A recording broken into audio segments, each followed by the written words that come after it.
Good morning and welcome to Loafer Creek Recreational Area here in Butte County.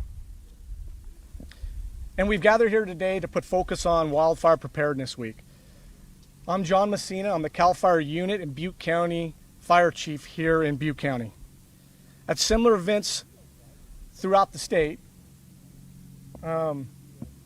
Wildfire Preparedness Week is focusing on raising awareness and encouraging communities to prepare for wildfire. Before we move on, I'd like to acknowledge those community leaders and elected officials who have attended here today. What that does signify is their attendance is their focus and commitment into making our communities here in Butte County fire safe. Without their support, our job would be extremely difficult. There's no coincidence that we chose this location for this event today. And if you look around us, you're going to see the hillside behind me that was completely devastated by the North Complex. Just over that hill is where 2,300 structures were destroyed and 16 of our neighbors and community members perished during the North Complex.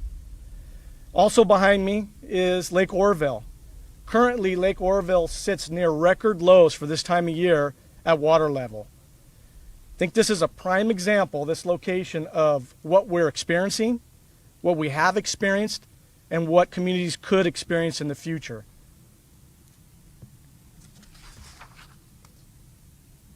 Should be no surprise the impacts that wildfires have on our communities.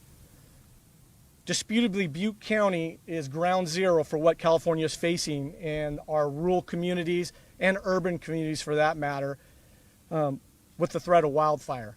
Our numbers are staggering on the destruction that wildfires has occurred in this last 2 years.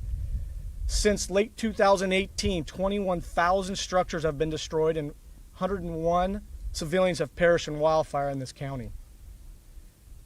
Those numbers speak for themselves, and I don't think we need to emphasize how dangerous, deadly, and impactful wildfires are to our communities.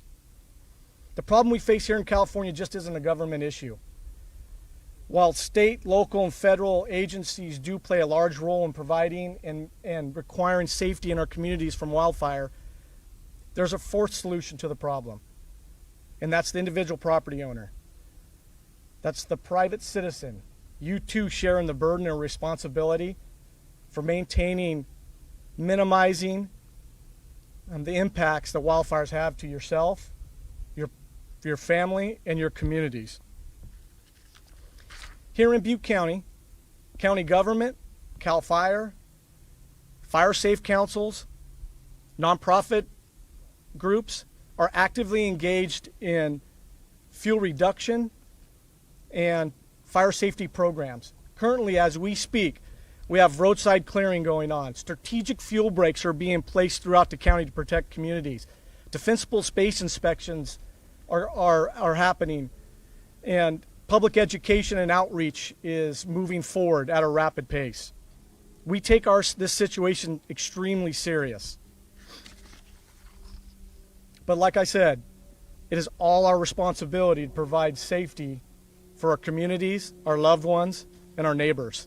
We are asking each individual that lives in this county and throughout the state of California to take wildfire and its threat serious. Creating defensible space and hardening your structure are some easy ways of assisting your community, your family, and your neighbors in defending from wildfire. Prepare yourself, your home, and your community well before it strikes. And my last words before I pass it on to the next speaker today is something that needs to be reminded throughout California. When it comes to your personal property, there's only one person responsible for it, and that's the property owner and you. And that you are part of the solution of the problem that California is facing with wildfires. With that, I would like to introduce CAL FIRE Director, Chief Tom Porter.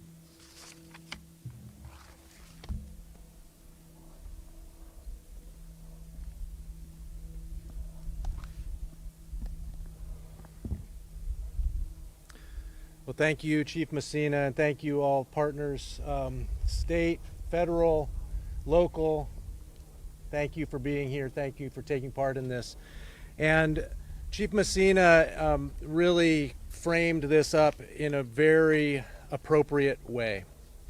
And first, I guess, I am Tom Porter. I am the director of the California Department of Forestry and Fire Protection, the fire chief, CAL FIRE, and the state forester for the state of California. And in those roles, I have a responsibility at times to really identify things that are important about wildfire, important about forest health and forestry, and what the mission is here this week is really related to wildfire preparedness.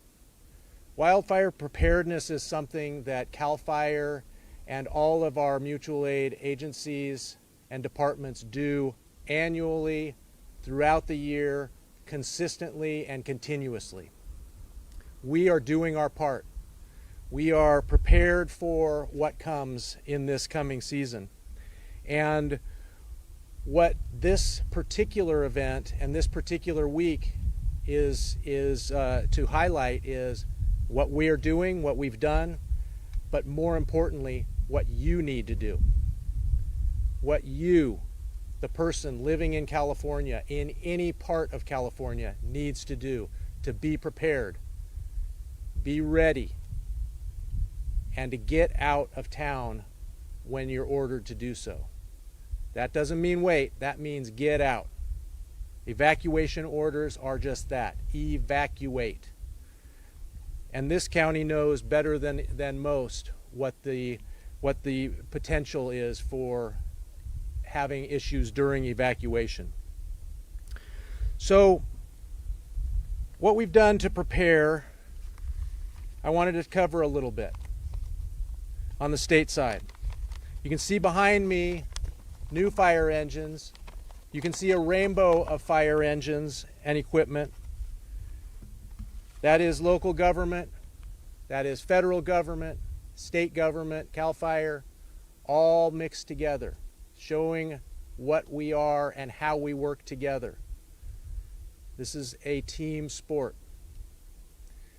You'll also see a bulldozer, a new bulldozer, absolutely critical.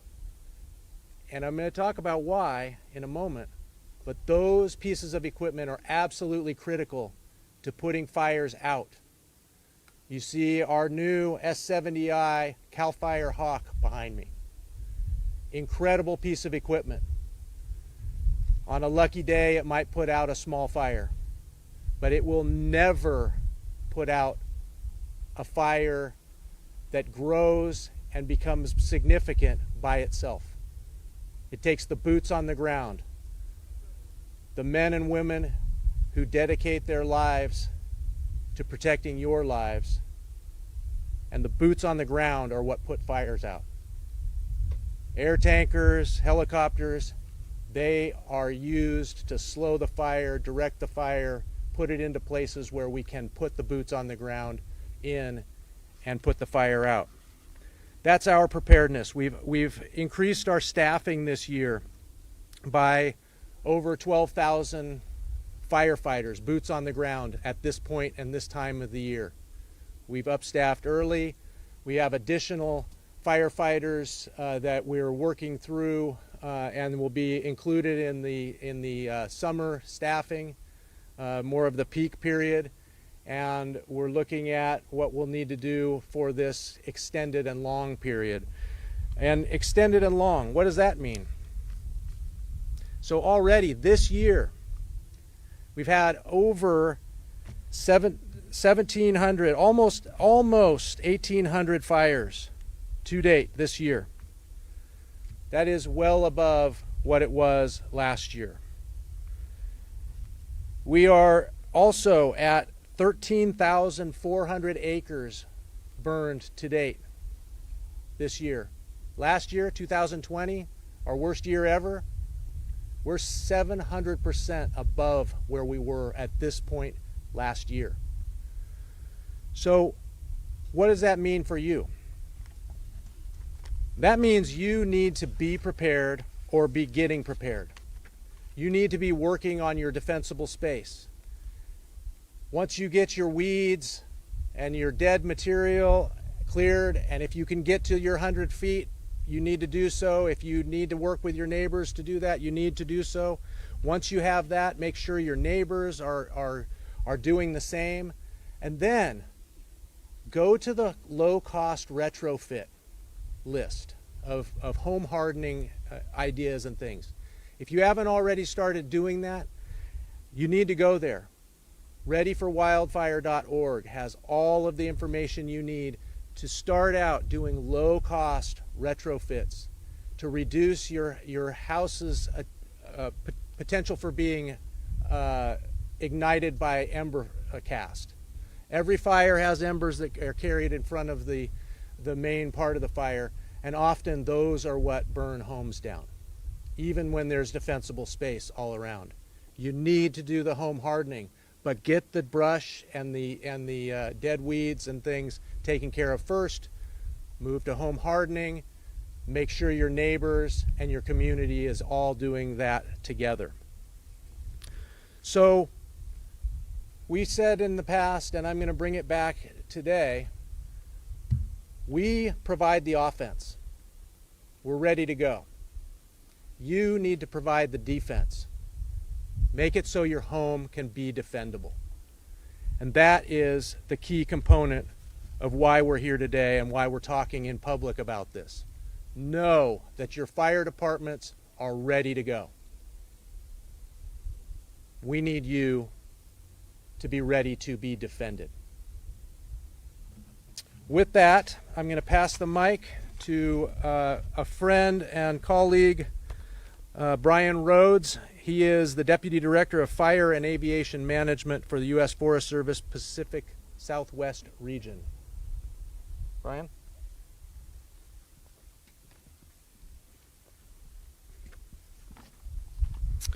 Thank you, Chief Porter. On behalf of the USDA Forest Service, I'm honored here today to speak with you and our partners on behalf of Preparedness Week. So as you know, last year we experienced record wildland fires and endured the pandemic. This year will be another challenging year for sure, but we remain committed to safe and effective wildland fire response. We will continue to overcome these challenges if we all work together as Californians and do our part to prevent wildfires this year.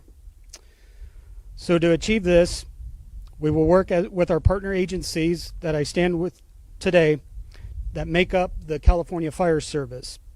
The California Fire Service is one of the most effective and efficient large organizations in the world. We ask every citizen in California to do their part and prepare for the threat of wildfire.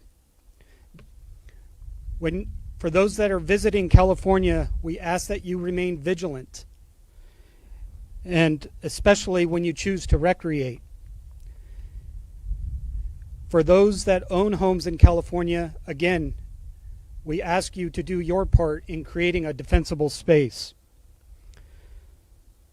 So our increase in our fire activity is upon us as we live throughout our fire year. Our fire year in California is year-round, but as we know, especially during our summertime, we enter into our elevated fire conditions.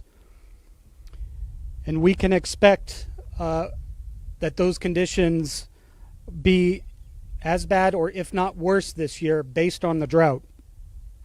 And we can expect those conditions to start at least a month to 6 weeks early, possibly as early as June. So together we can make this year at preventing fires a success. But in order to achieve that success, we need everyone's help. So what we are doing as the Forest Service is we are preparing in every way possible. We will, again, continue to fight fire aggressively, adhering to COVID-19 mitigations to keep our firefighters and our partners and communities safe.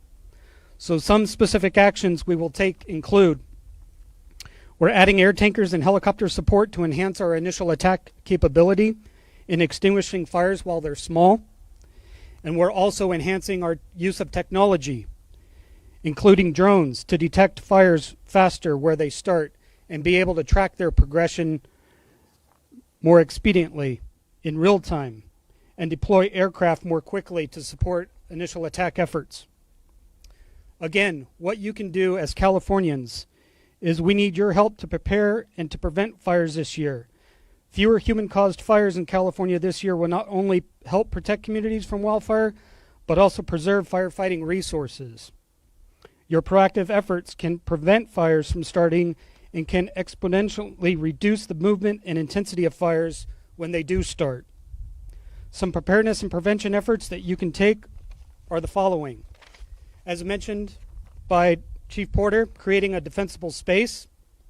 This is that space in between your home and vegetation where the oncoming wildfire has been modified, or the oncoming vegetation has been modified to reduce the wildfire threat and provide an opportunity for firefighters to safely defend your home. So that space at a minimum should be 100 feet, but that space will also vary depending on your local fire ordinances. Landscape your home to create defensible space and increase your home's chances of surviving a wildfire. Choosing fire-resistant building materials and maintain flammable vegetation in a home ignition zone, again, between that 1 to 300 foot from the structure. Proper clearance dramatically increases the chance of the California Fire Service being effective at defending your home. Whether you live within, adjacent to, or outside of a national forest, we need you to take care of your defensible space so that we can effectively defend your family and property when the wildfires occur. Know before you go and check your local fire restrictions before you head out. And be extra cautious with any kind of ignitions. I want to touch on a point about ignitions. You know, we've talked to you today about creating defensible space, but I want to talk to homeowners specifically about when they should do that. So as of recently, and as recent as this week, we've had several fires, at least here in the central part of the state, that have been caused by equipment use. And what we're finding out is it's people doing their defensible space.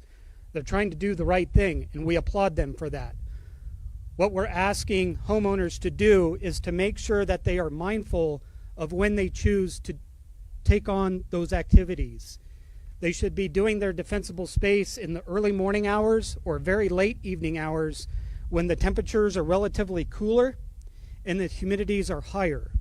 And they should be mindful what type of equipment they choose and where they're choosing to do their hazard reduction. If they are doing their hazard reduction in grass is extremely flammable.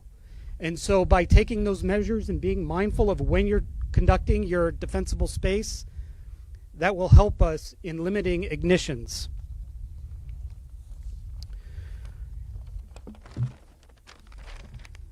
Cat-like reflexes. In summary, we need everyone to prepare now for wildland fires and remain vigilant in preventing human-caused fires. There's no better time than now to start your defensible space. When there is smoke in the air, it's already too late. We must work together to overcome a potentially challenging fire year with fire safety as always as our top priority, and we must approach this year with the collective efforts of a teamwork mindset. That includes you as homeowners and as visitors to California. Thank you for everyone and your commitment to wildfire preparedness and prevention. And thank you all to all the firefighters and first responders who lay it on the line every day in protecting California. I next want to present Brian Marshall, Fire Chief, California Office of Emergency Services.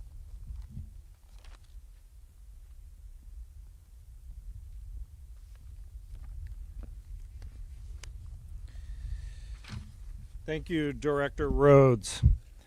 Good morning. My name is Brian Marshall. I am the State Fire and Rescue Chief for the California Governor's Office of Emergency Services, where we support, where we collaborate, we communicate, and we work with all of our partners. And as we highlight Wildfire Preparedness Week, and we join all of the different partners that we have. Different uniforms, different patches, different colors of fire trucks, but one mission. One mission, and that is to stop wildfires in California. At Cal OES, we have a motto. It's the director's motto, and the director is very firm on this. It's one team, one fight. One fire agency alone cannot stop the wildfires in California. We all respond, regardless of jurisdiction. Whether it be our federal partners, our state partners, or local government, we all join the fight to protect you in the state of California. As we highlight Wildfire Preparedness Week, it's really about being prepared and what you can do to save your property, save your life, save your animals. Preparedness, you have to do it year-round. Because here in California, fire season is year-round. It never ends. You have to be vigilant. Last year, we had a record fire season here in California. And as I think back, last year I was here in Butte County when there was smoke in the air, the hills were on fire, and we were coordinating a mission, a very sad mission. Urban search and rescue teams from California were in Butte County, and we were looking in a partnership with the Butte County Sheriff for anybody who may not have escaped the fast-moving wildfires that were in this county. 2 weeks, our personnel, our firefighters, worked on the ground searching burned structures. And as I look around today, I remember the tragedy. But if we partner together, we can stop these tragedies from occurring. Here at Cal OES, we partner with our local government fire departments. We, the state of California, purchases fire engines and assigns them to local government fire departments throughout the state. That is surge capacity. Local government fire departments, and it doesn't matter what fire department it is, it's from border to border, from the ocean to the Nevada border. Firefighters from local government fire departments get on the fire engine and respond to the call for assistance. Thousands of requests are received every summer. And these local government fire departments respond on OES fire engines to join the firefight. Another thing that OES does is we pre-position resources based on fire weather. And we have all heard the term fire weather, red flag warnings, Santa Ana wind events. When those type of events occur in the state of California, we know there will be a wildland fire. So we pre-position resources across the state where there is the potential for a large wildland fire, a large destructive wildland fire to occur. More firefighters, more bulldozers, helicopters, hand crews, incident management teams are on the front lines ready to respond. They're ready to augment the firefighting forces that are already there. To date, we've spent almost $24 million in pre-position funding to make sure that local jurisdictions have the resources available, to have the capacity available to stop the fires when they're small. Because when they're 1 million acres, it's difficult. It's time consuming. But if we can jump on that fire when it's small, we will be highly successful. We continue to purchase more and more fire apparatus for our OES fleet. It came out of the 2003 fire siege that occurred in California. And a Blue Ribbon Commission was put together to examine what's occurring in California. We are adding 150 additional fire engines to our fleet to support local government, federal firefighting agencies, and CAL FIRE in the efforts to contain these fires. So what can you do? We cannot put a fire truck, a bulldozer, or a hand crew in front of every house that is threatened by a wildland fire. You have to take the steps to prepare yourself. We've already talked about defensible space. But there's another key factor that you, as a homeowner and a citizen of California, needs to do. And that's to get signed up for early warning alerts. These early warning alerts are not given by incident commanders lightly. But when we give the order to evacuate, don't question, don't think about it, go. But you have to have a plan. And that plan involves, how are you going to load up whatever you're going to take? And it should already be ready to go. What are you going to do with your pets? What are you going to do with your horses? Have that plan. Have a go bag. One of the things that we often see is people evacuate their home and they don't have their medicine. Have that go bag. Be ready. If you do choose to stay, have a box, a stay box, that can help you as you lose power, lose water, not able to get out and get food.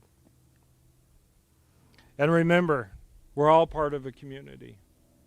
Help each other. Your neighbors may not be able to get out. They may be frightened. Help your neighbors. As mentioned, home hardening is absolutely critical. Too often in my professional career, I've seen homes burn down that didn't need to burn down. They weren't hardened against these devastating wildfires. Grants are available through Cal OES, CAL FIRE, Housing and Community Development, and FEMA to help you harden your home against wildfire. And when we speak about homes, remember, we can replace your home, we can rebuild your home, but we can't replace you. Take this information you get today, put it into practice, make it a normal part of your life. Wildfires aren't going away. They're part of California. But together we can partner, we can collaborate, and we can work together to keep everybody safe. Again, thank you for listening to the words from the professional firefighters and allied agencies that stand here with me today. We're all one team, one fight. And at this time, I'd like to introduce Richard Stewart, who's the Assistant Commissioner for the California Highway Patrol.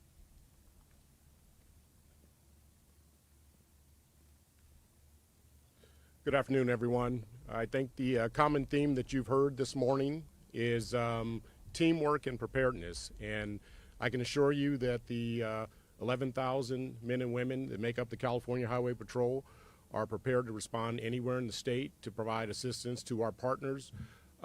Every year this time, we get ready for what we know is coming. And the strategy and the approach and the success depends on the teamwork and the coordination that everyone has spoke about today. We have a great working relationship with CAL FIRE, Cal OES, the California National Guard, and then of course all the local sheriffs and police chiefs around the state. One of the things that I'd like to highlight that everyone else has done today is the importance of being prepared and listening to those evacuation orders. You know, everyone thinks it's not going to happen to them until you're in that situation, and it gets really bad really quick. Fires are very dangerous, very unpredictable, and they move extremely fast. So our ask to you in our efforts to help keep everyone safe is to plan ahead, have emergency evacuation routes predetermined, and have all your stuff ready to go. Anyone that's been in a fire area should be used to it, but it's a reminder that you have to be prepared and you have to move fast. Please don't wait until it's too late. When that evacuation order comes, leave. Leave ahead of time if you know what's coming your way. So again, our job is to help keep you safe through our collective efforts to ensure the safety of all Californians, and we do a great job in that, but we need your assistance in doing your part as well. So thank you very much. Everyone be safe, and I'd like to introduce Brigadier General Jeff Smiley at this point. Thank you.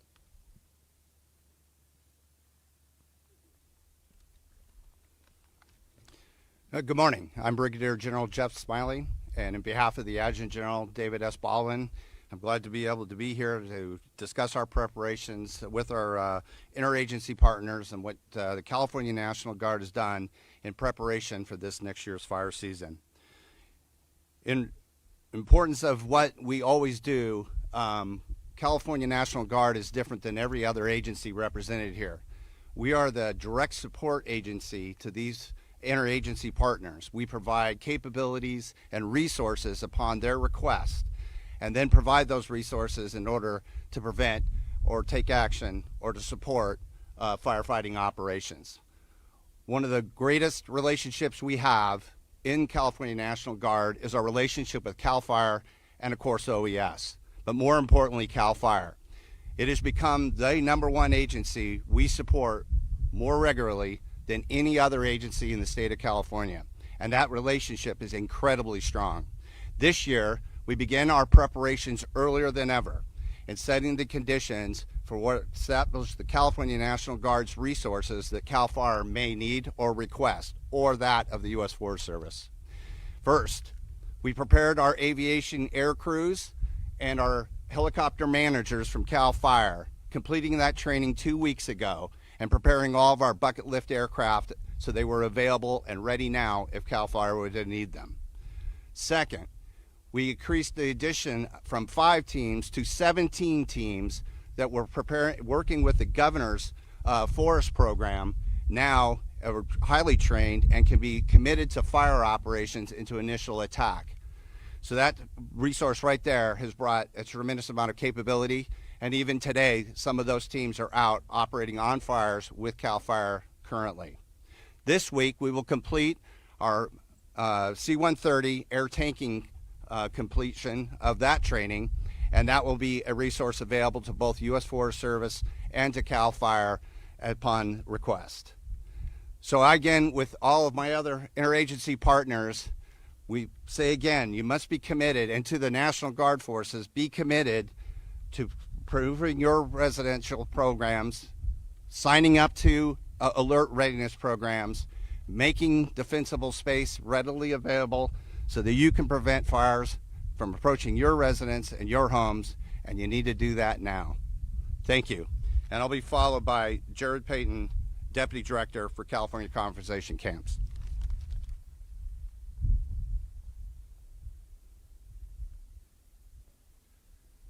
Thank you, General, and good morning, everyone. It is a great pleasure to join you all today as we amplify preparedness during Wildfire Awareness Week.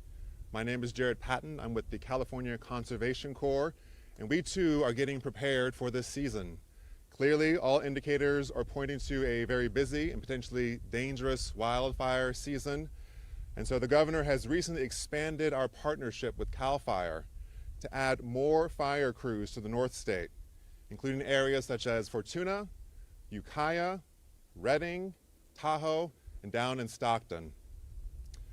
We also have crews right now who are at Ishii doing their Butte, their training, their wildfire training, getting ready and prepared to fight tomorrow's wildfires. And we need to prepare in another way. We need to prepare and bring on tomorrow's firefighters as well. And that's what we do at the California Conservation Corps. I hope you can share our message. We're looking to you, young folks who are 18 to 25 years old, or veterans under the age of 30, who are ready to answer the call, to train, to learn, to get the education, the certification, and to prepare to fight tomorrow's wildfires. This is our new reality, and we will be there to defend our communities, our people, and our lives. Thank you very much for your time. I'd like to introduce Bill Colony, Butte County Board of Supervisor from District 1.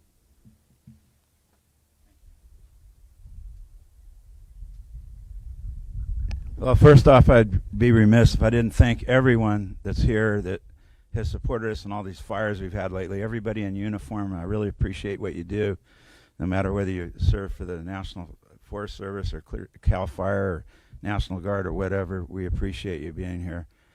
That stated, I'd like to say there's another aspect to all of this that hasn't been spoke to, is forest management.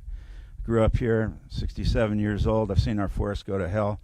We need to get Congress off their butt. We need to get in here and manage these national forests like they should be managed, put people back to work, get the logging, get the clearing, get the grazing, doing the things that work. It's too late to reintroduce fire on any level but devastation as it is now.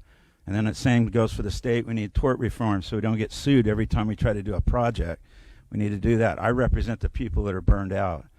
That stated, there is a personal responsibility for people to clear around their homes, and it should be expected when you move out into the WUI. You should be expected to keep your place clear. It is compounded, though, by a problem of aging demographics and people with not enough income. And I thank our sheriff for putting together a crew that goes out and helps them. The biggest leverage I see locally is our fire safe councils. This is to prevent fire. The fire safe councils educate people, leverage money, clear things, and get things done, and I'm really appreciative of that. Again, this is not a verbal attack on anybody here or what they're doing on their job. It's just the reality of where I stand with all my people getting burned out year after year. I've been in office 16 years, suffered 5 big fires. It's got to change, and the only way I see it changing is change practices and how we manage our forests, manage our private land, and let's work together to get it done. Thank you.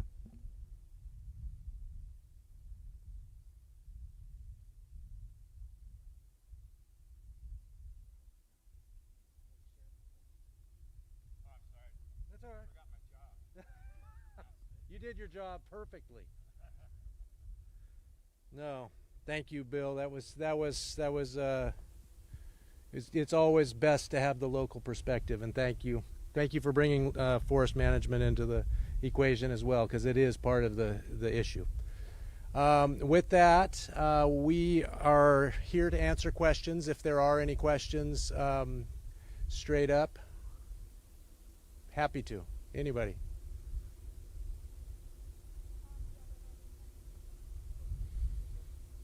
Okay. So if we don't have any questions, I just wanted to say one last thing. Every acre in California can and will burn someday. And whether you had a fire near you or not, it's possible that this could be the year it's going to be back at your doorstep or at your doorstep for the first time. Be ready. Be prepared. Thank you. And myself and others will be available for one-on-ones as well, so contact our comms folks. Thank you.